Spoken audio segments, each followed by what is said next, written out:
வணக்கம்.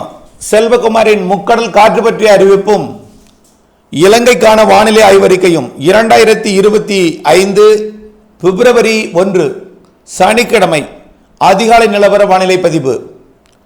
முதலிலே முக்கடல் காற்று பற்றிய அறிவிப்பு. அதிகாரப்பூர்வ முக்கடல் காற்று பற்றிய அறிவிப்பிற்கு இந்திய வானிலை ஆராய்ச்சித்துறை அறிக்கையை பார்க்கவும். காற்று சுழற்சி மாலத்தீவு பகுதிக்கு செல்லாமல் நிலநடுக்கோட்டு இந்திய பெருங்கடலில் நிலநடுக்கோட்டு பகுதியை நோக்கி நகர்ந்து விட்டது. அச்சுறுத்தும் காற்று குமரிக்கடல் மற்றும் மன்னார் வளைகுடா பகுதிகளில் முற்றிலுமாக விலகியது. குமரிக்கடல் மன்னார் வளைகுடா பகுதிகளில் 6ஆம் தேதி 7ஆம் தேதி வரைக்கும் நீங்கள் அச்சமின்றி மீன்பிடிக்கலாம், கடல் தொழில் செய்யலாம். ஒட்டுமொத்த தமிழ்நாட்டிற்கு காற்று அச்சுறுத்தல் விலகி இருக்கிறது. இன்றிலிருந்து 7ஆம் தேதி வரைக்கும் நீங்கள் அச்சமின்றி குமரிக்கடல் மன்னார் வளைகுடா உள்ளிட்ட தமிழ்நாட்டின் கடலோரம் இலங்கை சுற்றுவட்டார கடற்பகுதியில் மீன்பிடிக்கலாம், கடல் தொழில் செய்யலாம். தூத்துக்குடி கொழும்பு, தூத்துக்குடி மாலத்தீவு, தூத்துக்குடி லட்சத்தீவு இடைப்பட்ட சரக்கு போக்குவரத்தை நடத்தலாம். குமரி முனையில் இருந்து கொண்டிருந்த விட்டு விட்டு வீசும் அச்சுறுத்தும் காற்று விலகி இருக்கிறது. அடுத்த அச்சுறுத்தும் காற்று வரக்கூடிய 6ஆம் தேதிக்கு மேல் 7-8 தேதிகளில், அதாவது 7, 8, 9, 10 தேதிகளில் இலங்கைக்கு நெருக்கமாக வரக்கூடிய ஒரு காற்று சுழற்சி மீண்டும் காற்று அச்சுறுத்தலை கொடுக்கும். வரக்கூடிய 7, 8, 9, 10 7, 8, 9, 10 ஆகிய 4 நாட்கள் மீண்டும் குமரிக்கடல் மன்னார் வளைகுடா பகுதிகளில் அச்சுறுத்தும் காற்றை கொண்டு வரும். 7, 8, 9, 10 மழைப்பொழிவு பொறுத்த வரைக்கும் 10, 11, 12. ஆனால் அந்த நேரத்தில் காற்று திசை மாறி இருக்கும், வேகம் குறைந்திருக்கும், வெப்பச்சலன இடிமழை போல் இலங்கைகள் கொடுக்கும். தமிழ்நாட்டை பொறுத்த வரைக்கும் தூறல் சாரலாக செயலிழந்து நீடிக்கும் என்று எதிர்பார்க்கப்படுகிறது. காற்று மட்டும் 7, 8, 9, 10 குமரிக்கடல் மன்னார் வளைகுடா மட்டும். தமிழ்நாட்டிலும் வடகடலோரம் டெல்டாவிலும் இருக்கும். அது எடை குறைந்த படகு, பிளாஸ்டிக் படகுக்கு அச்சுறுத்தும் காற்றாக இருக்கலாமே தவிர பெரிய அச்சுறுத்தல் இல்லை. இருந்தாலும் அந்த 7, 8, 9, 10 கிழக்கு திசை காற்று எப்படிப்பட்ட வேகத்தை கொண்டு கொடுக்கிறது என்பதை நீங்கள் ஆய்வறிக்கையோடு இணைந்திருக்கணும். அந்த கிழக்கு திசை காற்று தான் மன்னார் வளைகுடா மற்றும் குமரிக்கடலுக்கு போக போகுது. காற்று சுழற்சி வர இருக்கிற காரணத்தினால அந்த 7, 8, 9, 10 காற்று சுழற்சி எப்படிப்பட்ட காற்றை குமரிக்கடல் மன்னார் வளைகுடாவுக்கு கொடுக்க போகிறது, வேகம் என்ன என்பதை அறிந்திருக்கணும். ஆனால் கண்டிப்பாக அச்சுறுத்தும் காற்று இருக்கும் 7, 8, 9 தேதிகளில். அதே 7, 8, 9 தேதிகளில் கரையில் கூட லேசாக இலைகளை அசைக்கும் காற்று இருக்கும். எப்படின்னா நேரடியாக பாலக்காட்டு கணவாய், ஆரியங்காவு கணவாய், ஆரல்வாய் மொழி கணவாய் வழியாக அரபிக்கடல் நோக்கி பயணிக்கும் அந்த காற்று.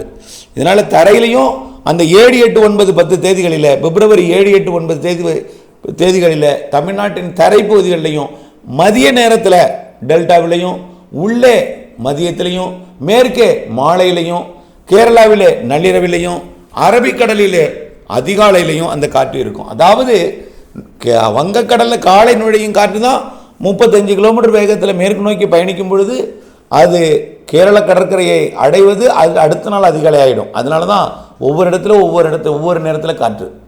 ஆகவே இந்த 7, 8, 9 தேதி காற்று கடற்பகுதிகளில், அதாவது தரையில் ஏறுறது தான் மதியம். ஆனால் கடற்பகுதிகளில், கரையை ஒட்டிய கடற்பகுதிகளில் 7, 8, 9 தேதிகளில் கொஞ்சம் அச்சுறுத்தும் காற்று இருக்கும்.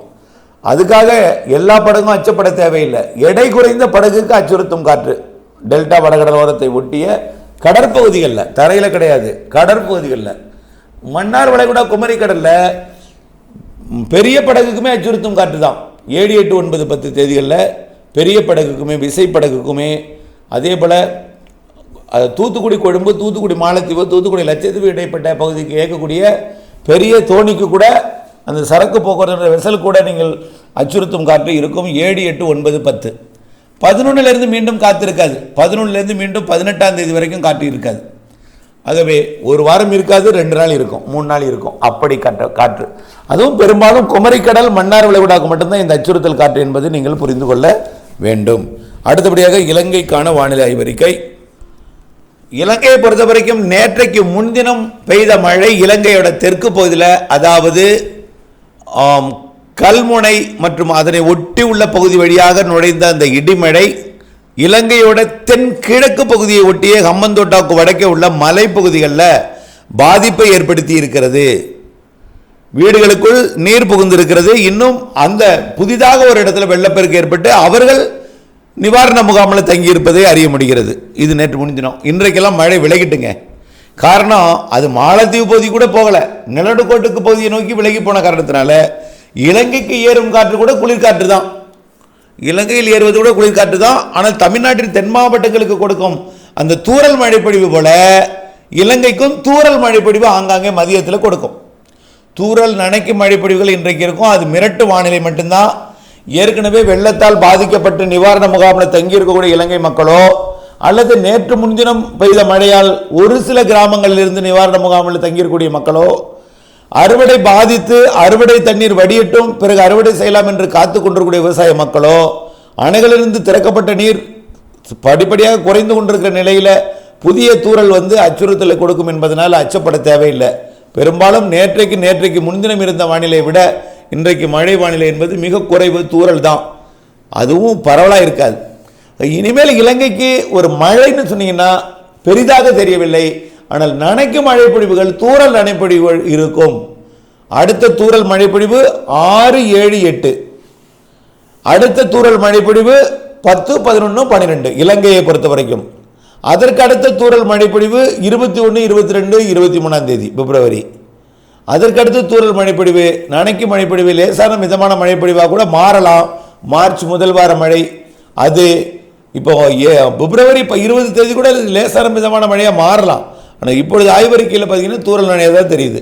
ஆனால் மார்ச் 1, 2, 3 மழை மிதமான லேசான மழை பொழிவாக இருக்கலாம். மார்ச் 1, 2, 3 தேதிகளில் வரக்கூடிய மழை நல்லா. இது நம்ம தேதியில் எந்த மாற்றமும் செய்யலைங்க, தெரியுதுங்களா? 10, 11, 12, 21, 22, 23 மார்ச் 1, 2, 3. அதே போல் இந்த மாதத்தில் இது முன்னாடி இப்போவே 6, 7, 8 மிரட்டு வானிலை. இதுதான் இலங்கையை பொறுத்த வரைக்கும் இதுதான் வானிலை அமைப்பு. அடுத்தபடியாக நம்மளுக்கு மார்ச் 21 சூரியன் குத்துக்கத்தின் நிலநடுக்கோட்டுக்கு வந்த பிறகு வளிமண்டலம் சீரடைந்த பிறகு வளிமண்டலம் சாதக அமைப்பை ஏற்படுத்திய பிறகு இலங்கைக்கு மார்ச் மாதத்தில் மழை பிப்ரவரியோ கூடுதல். மார்ச் மாதத்தில் பிப்ரவரியோட மழை வாய்ப்பு கூடுதல். அதாவது கொட்டி திருத்து விடாது. இப்போ பிப்ரவரியில் 1 சென்டிமீட்டர் 2 சென்டிமீட்டர் பெஞ்சிருக்குதுன்னா அது உதாரணத்திற்கு 1/2 சென்டிமீட்டர் நனைக்க மழைதுன்னா அடுத்திருப்ப மிதமான மழை. அப்படி கொஞ்சம் கூடுதல் மழைப்பொழிவு மார்ச்சில் இருக்குது. மார்ச் இறுதியிலிருந்து நல்ல மழை தெரிகிறது. ஏப்ரல் மே கனமழை பொழிவு தெரிகிறது இலங்கைக்கு. ஏப்ரல் மே மாதம் முழுவதும் கிடையாது, மாதத்திற்கு 4 நாள். ஏப்ரலில் 4 நாள், மேல 4 நாள். ஆக ஏப்ரலில் மேயில் மழை வாய்ப்பு இருக்கிறது. நிகழ்வுகள் மழை தரும் என்பதை நினைவில் கொள்ள வேண்டும். தொடர்ந்து வானிலை ஆய்வறிக்கை கூட இணைந்திருக்க வேண்டும். வானிலிருந்து விவசாயம் செய்திட வேண்டும், இடைவெளியிலிருந்து அறுவடை செய்திட வேண்டும். தொடர்ந்து அப்டேட்ஸுடன் இணைந்தே இருங்க. நன்றி.